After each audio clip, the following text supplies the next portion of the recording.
Hey guys, it's Main Phase 3, and today we're going to be doing a deck profile on my Constellar deck. We just got back from locals a little while ago, and I topped for the first time with this deck, this exact build. So, I went 5-0. I topped, but I did not get the finish because we left. I beat 2 Prophecy player, an Evil Swarm player, some random shit, and I can't remember what else I played. Oh, and my friend Rob, I don't know, he was playing a plasma deck. So I think I did pretty good. I really like the build. I put a lot of changes last minute before I went into the tournament, and I really enjoyed them. So I'm going to get started on the deck profile. I hope y'all enjoy. Like, comment, subscribe. First of all, any generic Constellar build where you run the 3 cards, the level manipulator, and the guy you usually want to have first turn in your hand with the guy I'm about to show you right now. And also, he's a Beast Warrior, so you can search with Tinky, just in case, because some people don't run Tinky. You usually want to have Cause and this guy in your hand, because this guy is pretty much like Caster and Evil Swarms. He can't be Bailored, and he normal summons, so they're probably not going to max C unless you want max C for 1, but I mean, go ahead and max C for 1. So you usually want to have him and him in your hand. And I'll show y'all a couple combos at the end of the video for y'all who don't know how this deck works. So, I mean, so you'll just see. You got 3 Sombre, like Kirkion. Most of y'all don't know this deck, most of y'all know what Evil Swarms are though, so I'm going to just explain this in the Evil Swarm way. This is Kirkion for Evil Swarms. Y'all know what Kirkion does. Banish 1, add 1 to your hand, and normal summon again. He's a really good card mid-game and late-game. Usually not. He can be in your first turn hand if you have a good hand that'll go both fast. But besides that, he's either good late-game or mid-game. He's very good top decking. Like, if you're top decking for the game, he's a very good card to top deck into. I actually won a game with him, too. Just that card. He's too good. You gotta run with 3. Now, this is player preference if you want to run this or not. The 3 Sheraton. I run the 3 Sheratons still because I feel like the deck needs the consistency of them. And you run enough traps to set a couple back row and summon him and not be scared until they heavy. Then you're going to be scared. But pretty much, he's Stratos, but he's weaker. He has 700. That's why nobody likes him. But he has 1900 defense. Like, only if Konami switched that up. Pretty much, you just normal summon him, add any Constellar to your hand. Then I only run 2 Algetti. I know some people run 3 because they're like, you need to run 3. You're not always gonna have a Caster Pollux in your hand. Sorry, I'm thinking about Evil Swarms now. But I don't like her. I just don't like her because she constantly got Bailored today. There were so many times when she got Bailored, and there were what was I gonna say? Yeah, there's constant times when she got Bailored and she special summons. So pretty much if you normal summon her and they chain Max C, they're gonna get a +1 off Max C. So that makes me a little bit upset with her. And we got 1 Guardian of the Light. Great card. You control 2 or more lights, and you can just special summon it. So it's really good with having that and that in your hand. So she'll just normal summon. Let me get this. Normal summon, effect, normal summon, and then you can just special summon this, and then you can just overlay for your guy. You just have 220, and you just overlay into your play these, and then you just have 225 beaters on the field. He's really good because he's so easy to get out. The 1 Honest because the deck is mainly light, and the 2 Bears. Bear, I literally did not have this in my deck at the beginning of this day. I got this card. I got my playset, but I only run 2 in here. I need them for Fire Fist, but I got these right before the tournament started. And I'm so glad I did. These probably, if I didn't have these in the deck, I probably would not have gone 5-0. This card put in so much work, especially against Evil Swarms, popping Ophion and stuff, and Prophecies. It got past the Magician for me to attack. It was just so good. I love this card in this deck. It put in so much work. To me, if you're gonna run a good Constellar build, you gotta run 2 of these guys, or at least 1, at least. But I suggest playing 2. And that's it for the monsters. I don't know how many I played. Let me count these for you. I ran 18 monsters. Sorry, I didn't know how many I ran. But yeah, that's it for the monsters. Let's go into the spells. Of course, you run the Trinity. That's obvious. You run the 3 Tinky because you have 5 targets in the deck, and you run the Bears because you don't want these like just sitting there on the field taking up your space in your monster shotgun. You run 2. Well, I run 2 MSTs. I like MST. Most people aren't mainly MST this format, but I still feel like it's necessary, and it helped me out a lot. I got so lucky with this card. Every time I blind MST'd, I constantly hit the right card, and it just made me so happy. Double Lance because I hate back row, especially since I go and play these a lot. If I go into Mega, I don't really need this, because Omega's pretty much a Lance. But when I go into play these and stuff, I love having this in my hand because if they compulse him, I can't do anything about it. He has no inherent protection to him.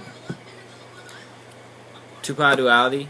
Cause I know you special summon a lot in this deck. Go into your this deck is totally based around this extra deck, but the deck itself is just not consistent enough to go by itself because literally this deck revolves around just having this and I can just say the name now, Cause and Pollux in your hand. And if you don't have one of those in your hand, you're pretty much not going to be in a good situation. So I feel like you need to run these. It just helps so much, especially good when you first turn in Sheraton. So I run those because it just helped me out so much today. And then the one Rhoda because your Polluxes. Alright, on the traps, I got double compulse. Some people ask me why I run this when I have Pleiades on the field, but you're not always going to have Pleiades on the field. So I felt like maining at least 2 was necessary. Then we got 2 bottomless because what was I gonna say? Because it just gets past those big monsters that I don't feel like dealing with. Like as soon as they summon Ophion, get rid of it. Draco Sack or anything like that, just get rid of it. Torrentials because I have Omega. So usually I set these with Omega and I just wait. They're really good. Even though sometimes I might kill my field, it's worth it to kill their field, especially when they're going off on me. This saved me so many times. I feel like maining 2 Torrentials is necessary. This format. Now, if y'all see, I'm not really running stuff like Mirror Force and stuff like that. I like responding to the summon over responding to the attack. So I'm not doing maining MSTs and not MSTs, but Mirror Forces and Deep Prisons. I'm just maining stuff that I can respond to the summon. And we got double Fiendish. Fiendish was so good today. It helped me so much. I probably would not have won against some of the decks I won against if it was not for Fiendish. I love this card. I've never mained these cards in a deck. I usually main like 1, but I've never mained 2. And they made me want to bump it up to 3, but I'm not because I like this build. But they put in so much work. I love Fiendish now. And we got the Solemn Duo just because they're Solemns. Alright. That's it for the spell and trap cards. That's it for the main deck. I'll show y'all the side deck and the extra deck now. The main deck is 41 cards total. I know some people are going to be like, what, that one card though? That's inconsistent. But you know what? I don't care. I went 5-0 for the first time. I feel so happy with myself. Alright, for the extra deck, we got 1 M7. I think I went this once, and it got bottomless. This card's not really that good. I mean, I keep it in there just in case the situation comes, but it's not really that good. The one Gaia Charger won me a game. It won me one of the games against Evil Swarm because he couldn't get over it. So that was really good. And I mained, not mained it, but I put 3 Pleiades in my extra, and I constantly went to 3. Some people go like, you don't need 2. I mean, you don't need 3. 2 is fine. And maybe for them that would be fine. But me, I went into this so much, and it helped me so much. And I would not take 1 out for anything. Unless they made new support and it was better than Pleiades. But, yeah, I think 3, for my build and how I play, is necessary. Maybe y'all don't think the same way, but that's y'all's opinion, and y'all can go ahead and have that. 1 Aegis, I mostly ran this because so I could side Epidemic Virus against Prophecies.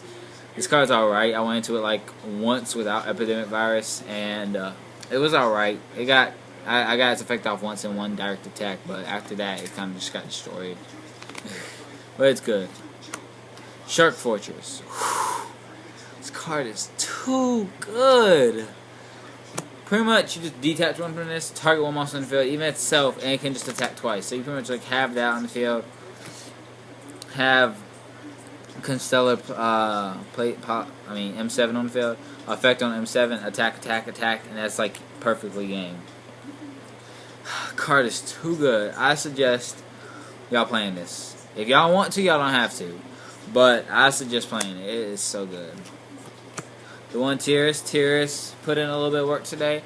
I liked it, I enjoyed it, and it stank.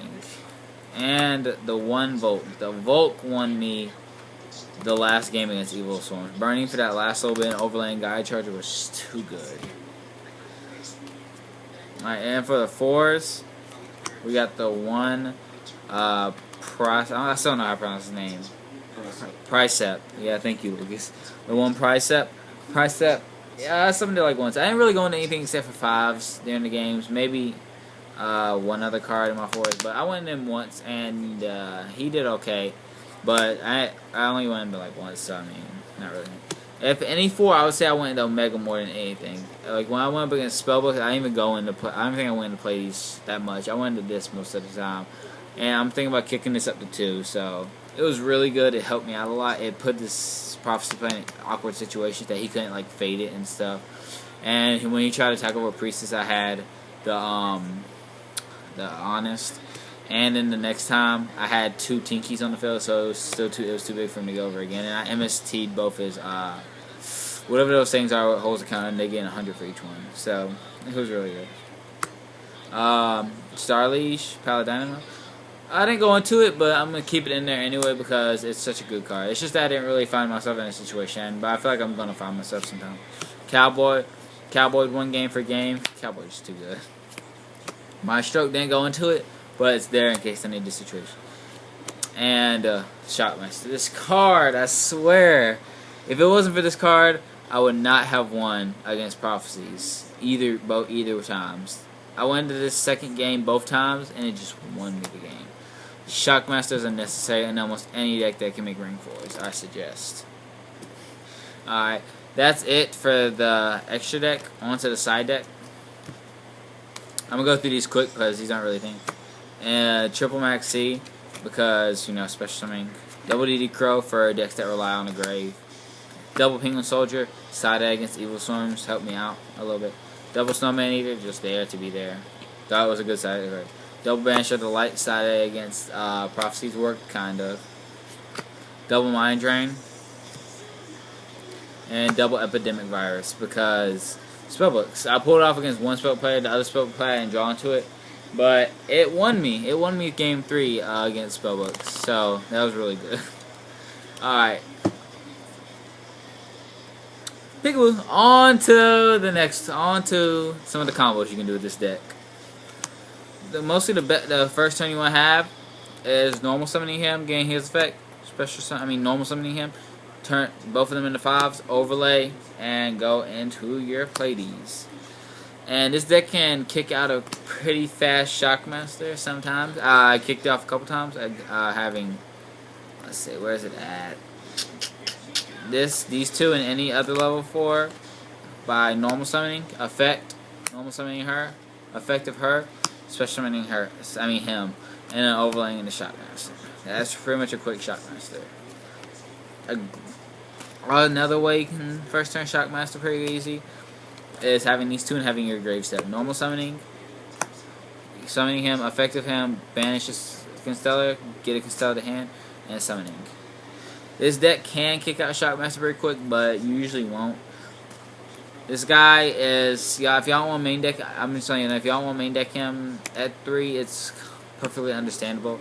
He's not the best card, but also you can get his effect off of summoning him because he's just not generic to the 4s like she is. That's also another reason why he's better, but you can summon him and then summon him and just have that happening. So that's really good. This deck is very resilient, especially because of this guy. Because you can be in a worse situation and top decking this guy, just with 1 card in your hand can win you the game. But, that's all I got to say about the deck. It was really good today. I'm surprised how good I did at topping for the first time with this deck. I'm enjoying this deck a lot, and I wouldn't change anything in it. So, I hope y'all enjoyed. Like, comment, subscribe. I'll see y'all later, man.